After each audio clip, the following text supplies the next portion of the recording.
Rasika, every night in my house I heard sounds coming from the roof, and one night I stepped out to see what was causing it, and to my horror, I saw a ghost in a white sari walking on the roof. I'm sure you've heard these kinds of stories. I wonder, how does a ghost wear clothes? Where do they get their white blouse done from?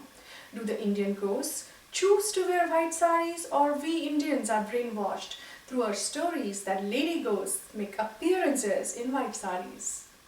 Why are ghosts so dumb? If I was a ghost, then I would rather wear Sabyasachi, Prada, Gucci and all that crap that I don't want to waste my hard-earned money on in this life. I would also walk on Eiffel Tower than walking on someone's roof. And if I was itching to walk on someone's roof, then it would be Amitabh Bachchan's than some Tom, Dick and Harry.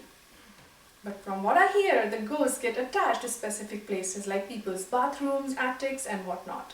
So basically we spend all of our life going through attachments thinking death would finally end it all. But apparently attachments still continue to exist for some random things, like a spot in someone's basement. For 2 straight months, I was waking up every night at 2 a.m. with a loud thud sound.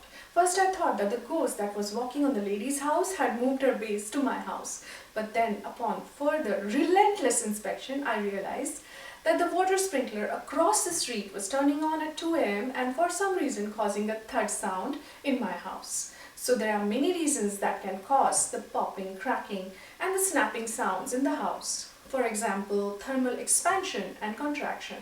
The older the house gets, the more it is said to get haunted because the wood framing, plywood, glass, metal ducts, nails, plumbing pipes, everything is getting old and making random sounds. Some strange experiences that people blame on ghosts involve these unexplained sounds or movements. A window may seem to open all by itself, but what if someone opened it and you just didn't notice because you were so absorbed in something else?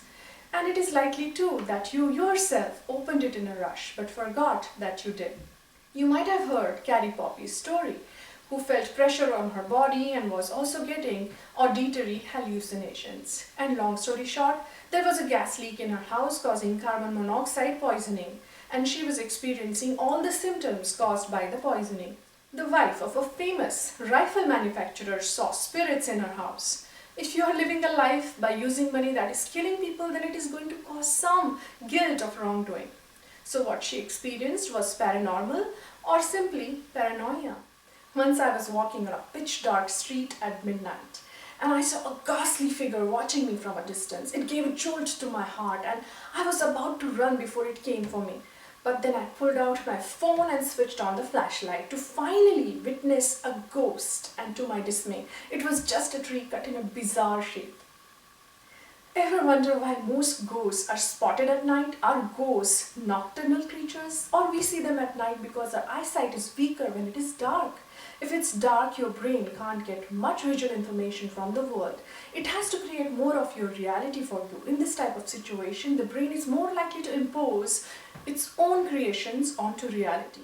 There are many reasons why people experience ghosts: psychology, misperceptions, mistakes, and hoaxes. There are endless forms of mental illnesses, from schizophrenia to psychosis. People have sleep disorders. Some dream with their eyes open.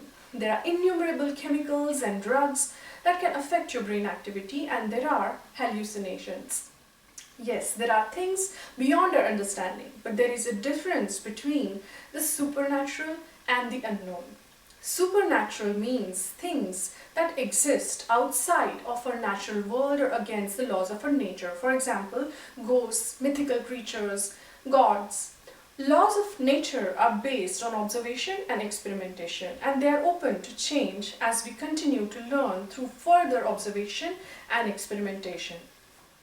Quantum physics, time theory, multiverse, there is a lot that we still do not know about the world. Yet these unknowns, these gaps in knowledge are simply things we have not yet discovered about the natural world. There is no reason to assume that these gaps are filled by gods, ghosts, or other supernatural beings. As they say, first comes the belief and then the experience. Remember that our mind may fool us into experiencing spooky things. So we should all evaluate our assumptions and our stories more thoughtfully and not spread ignorance and superstitions even further. And And if someone tells you a ghost story this Halloween, enjoy it, but remain skeptical. Think about other possible explanations for what was described.